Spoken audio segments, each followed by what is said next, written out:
Joining me now from Buffalo, New York is Lauren Fix. She is an automotive expert and editor-in-chief of Car Coach Reports.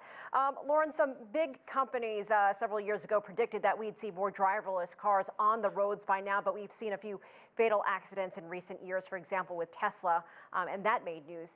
How much do you think at this point do people trust this technology, and how long before we see driverless cars move mainstream?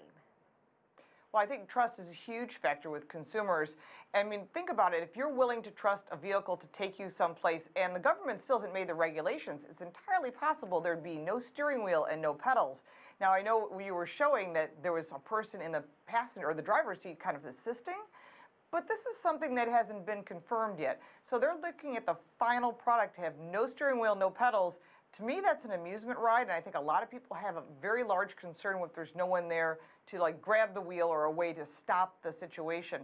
That's one huge factor. On top of that, we could produce these cars right now. As a matter of fact, back in 2009, I rode in an Audi that got us from California to Las Vegas for a trade show. And we stopped at the border and changed our license plates of the state. But I think one of the things was we knew it worked, but we had to sit behind the wheel. And it was a very uncomfortable feeling thinking, I'm sitting in a 4,000 pound vehicle and something else is driving you. But beyond that, we still have three other hurdles that haven't been considered.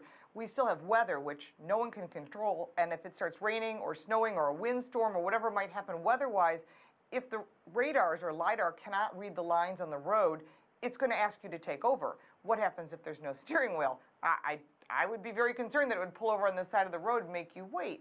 But then on other things, you've got hackers, which is a huge factor as well, and then the insurance companies who don't want to back it.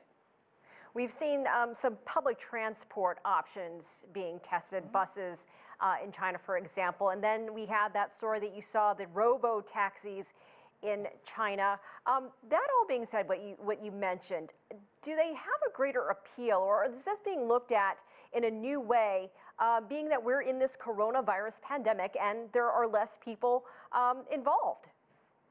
Right. I think that one of the things that might work when it comes to driverless or autonomous vehicles would be like places like Disney World or, on a campus where you're just going from point A to point B. There isn't traffic. There isn't anything that it could potentially hit. The only concern is, of course, pedestrians, because we make decisions differently than a vehicle would because computers work on logic.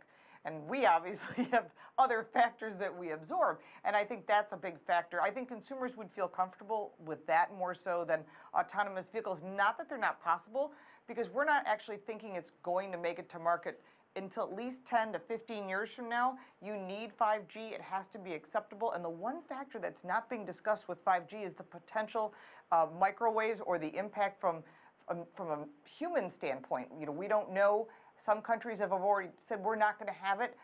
Some countries in the Netherlands have said, nope, we're not going near it because birds have fallen out of the sky. So if you don't know the magnetic field and how it impacts consumers and people, that could be a real issue. And if it does come out to be something that negatively impacts humans, that's going to be the end of it. I want to ask you about the coronavirus pandemic. Has that slowed innovation or production at all when it comes to not just the larger car industry, but especially when you have ongoing projects like the driverless cars? Well, there's obviously been a slowdown in the industry because so many people sat at home. Those people that are scientists and engineers that have been working on this, they continue to work on this. I think we may have been slowed a little bit, but I don't think it's dramatic enough that you won't see new technologies coming into play. Right now, we're at level 3 of 5 different levels where you have what you were discussing. You have an active cruise control where you wouldn't hit the car in front of you. They're starting to implement some of these really intelligent car technologies that make you safer on the road and get you sort of used to the potential of an autonomous car. And that new technology is coming out every day from every manufacturer, from something as simple as blind spot detection, cross traffic alert, things that just make it safer for everyone on the road.